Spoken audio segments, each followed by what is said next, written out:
নমস্কার। আজকের আমরা আলোচনা করব তুলা রাশি নিয়ে। প্রচুর কমেন্ট বক্সে কমেন্ট এসছে যে তুলা রাশি সম্পর্কে কিছু আলোচনা করতে। আসলে তুলা রাশির লোকেরা কীরকম জানেন? তুলা রাশির লোকেরা হলো বেসিক্যালি এরা খুব শান্ত প্রকৃতির মোটামুটি হয়ে থাকে, এবং এদের হলো লগ্নপতি কিংবা রাশিপতি হলো, আর রাজ্যকারক গ্রহ হলো আমাদের শনি, আর লগ্নপতি এবং রাশিপতি হলো শুক্র। তো এরা একটুখানি সৌন্দর্যেরও প্রতীক হয়, এবং এবং এরা একটুখানি স্লো টাইপেরও হয়, মানে ডিসিশন নিতে প্রচণ্ড মানে টাইম লাগে। ধরুন কোনো একটা দোকানে গেছে, দোকানে গিয়ে একটা ড্রেস পছন্দ করেছে, একটা নীল আছে একটা সবুজ আছে।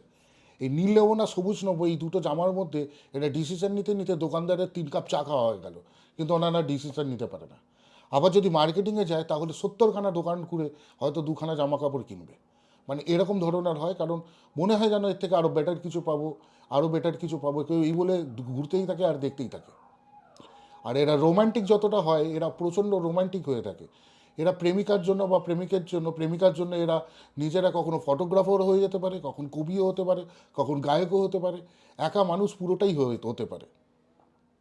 সেমনিভাবে কাজের ক্ষেত্রে কোনো একটা জায়গায় শান্তি চায়, শান্তিতে বসে একা কাজ করতে চায়, এবং সবার মধ্যিখানে একা দেখবেন বসে বসে একজন কাজ করে যাচ্ছে, সেটা কোনো একটা তুলা রাশির মানুষই হবে।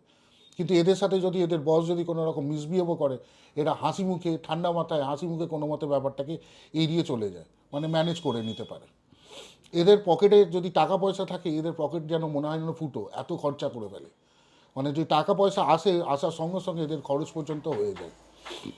তাই তুলা রাশিকে একটু জেনে রাখবেন, এরা বেসিক্যালি সিদ্ধান্ত নিতে একটু মানে দেরি করে, আর তাছাড়া এরা প্রচণ্ড রোম্যান্টিক হয়, এবং এরা খুব মিষ্টি প্রকৃতির হয়। যেহেতু রাজ্যকারক গ্রহ শনি, এর জন্য শনির পুজো করা এদের উচিত। তাছাড়া শুক্রের পুজো করাও উচিত। তার সাথে সাথে বেসিক হলো, আপনারা যদি নবগ্রহ কবচ বানিয়ে পড়তে পারেন, তাহলে আপনাদের জীবনে অনেক উপকার হবে। আপনাদের মধ্যে কেউ কেউ যদি ভিডিওতে দেখেন তাদের যদি তুলা রাশি হয়ে থাকে, তাহলে নিচে কমেন্ট করুন, এবং তার সাথে সাথে আপনার date of birth, time of birth আর প্লেস অফ বার্থ দিন। তাহলে আমরা পুরোটা আপনাদের বিচার করে দিতে পারবো যে আপনাদের কী রেমেডি লাগবে। নমস্কার, চ্যানেলটি দেখতে থাকুন, লাইক করুন, সাবস্ক্রাইব করুন, আর বেল আইকনটা টিপতে ভুলবেন না।